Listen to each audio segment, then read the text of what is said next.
The good news is you can do this. And I'm going to encourage you, whatever you've been through, my prayers are with you. My thoughts are with you. Welcome to Balancing Your Life with Dr. Rolla. Today I want to talk to you about how to create a suicide safety plan. A suicide safety plan is critical for anyone who has a history of suicidal thoughts. They've had thoughts of giving up on life, thoughts of harming themselves. They've had a plan, or they've engaged in risky behaviors. It is important because it helps the person to understand that there is hope out there, and that even when a suicidal crisis happens, there are multiple alternatives to attempting suicide. Ideally, this plan should be done with a qualified therapist, somebody who has conducted a suicide risk assessment and has an understanding of the person's history. That being said, there are many people who suffer from depression, who have suicidal thoughts, who do not have access to a therapist, or refuse to see a therapist because they think it may not be helpful. This video is for you. You want to really understand that even though you can create this on your own, I would encourage you to find a qualified person to support you in the process. Sharing this with you today at least will give you some insights and some understanding into what things you can do to stay safe and help you to plan ahead. So what goes into a suicide safety plan? The first thing is, what are the warning signs of suicide for you? Everyone is different in terms of their triggers and their warning signs. For some people, it's when they get into a disagreement with a family member or a spouse or a child that they get triggered in terms of feeling hopeless, and they just say something like, I can't take this anymore. They start feeling like they want to check out, or they start thinking about suicide. For some people, when they're drinking excessively, it's a pointer that a suicidal crisis is coming on. For some people, it could be when they're eating mindlessly or when they're not able to sleep. But by understanding your history and how you have suffered from depression in the past and present, you're able to identify what the warning signs are for you and what the triggers are for you. And you want to make a note of them. That way, you are able to quickly identify when a crisis is coming on and begin to working through the steps on your safety plan. Number 2, you want to find out and explore what your internal coping strategies are. All of us have internal coping strategies, things that we've done over the years in difficult situations in order to cope with the things that we're facing. So even though you are going through depression and you've had suicidal thoughts, and you may even be having it now, it does not mean that you do not have any coping strategies. You do have some things that you do that helps you feel good about whatever you're going through. Things that you do that are soothing. Things that you do that distract you from suicidal thoughts. Things that you do that engage you and make you feel good. Things that you have tried and gives you a sense of hope in the midst of the difficulty or the problem or the depression or the suicidal thoughts. In this step, you want to include all those things and include as many of them as possible. Do not limit your list. Try to list it from what you have found to be most effective to what is least effective. For example, If taking a run is a good way to cope and an internal coping strategy for you, then that is going to work well. But if it's in the middle of the night, that is not going to work well. So you may need to look for coping strategies that work at different times of the day or depending on where you are. Internal coping strategies, this number 2 step, is what you can do on your own without needing the assistance of anyone.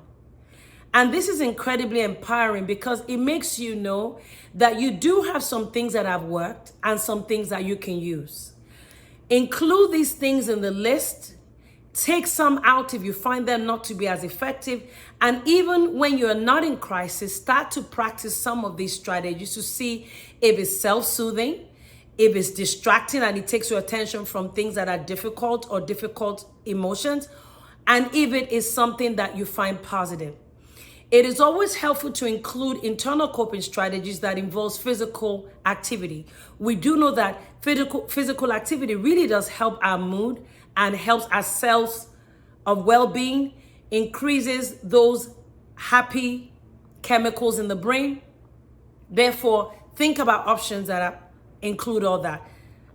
Distracting, where you can have good attention, like watching a movie, watching comedy, doing a puzzle, playing an instrument, engaging in a hobby, anything you can do that makes you feel better. That's number 2. And you don't need anybody, you can do it on your own. Now, the way the safety plan works, you have to follow it in sequential order. So now that you've identified the warning signs, now you're on number 2, and you've identified internal coping strategies. If that does not work, then you move to step 3. Step 3 is when you engage people in connecting with others without even discussing depression or suicide. The whole idea in this step 3 is that connecting with others in positive ways helps us to have a sense of hope and positivity, even though we're going through a difficult time. One of the most powerful protective factors against suicide is having a sense of belonging and positive connection with others. This could be for you if you have a problem with alcohol or drugs, Alcoholics Anonymous, Narcotics Anonymous, any kind of support group, going to church, going to a place of worship, praying with your friend, singing praise and worship songs, anything that you can do in a group, going to a yoga class, going to a group workout class. All these things involve you engaging with someone and in a positive way, and it shows you that there is still positive benefits to connecting with others. It reduces your sense of isolation and it helps you look forward to living rather than giving up on life. And that's step number 3. Now, if step number 3 does not work, now we go to step number 4. And in step number 4, we're going to be talking to family members and friends about our depression and suicide. You are going to have a list of family members and friends who you can contact and tell them, I am feeling depressed. I feel like I'm going through a suicidal crisis and I need help. And we would encourage you to make a list of as many people as possible. I know many of you who are depressed are very isolative and you don't tend to trust people. And you may think it's okay to just have 1 or 2 people on your list. That is not a good idea. Many people who are depressed have a contract with a mom or dad or a family member, and that's it. That's not a good idea. We need a list of as many positive people as possible who can support you through the crisis. If you leave it to one person, they may not be available. They may be overwhelmed.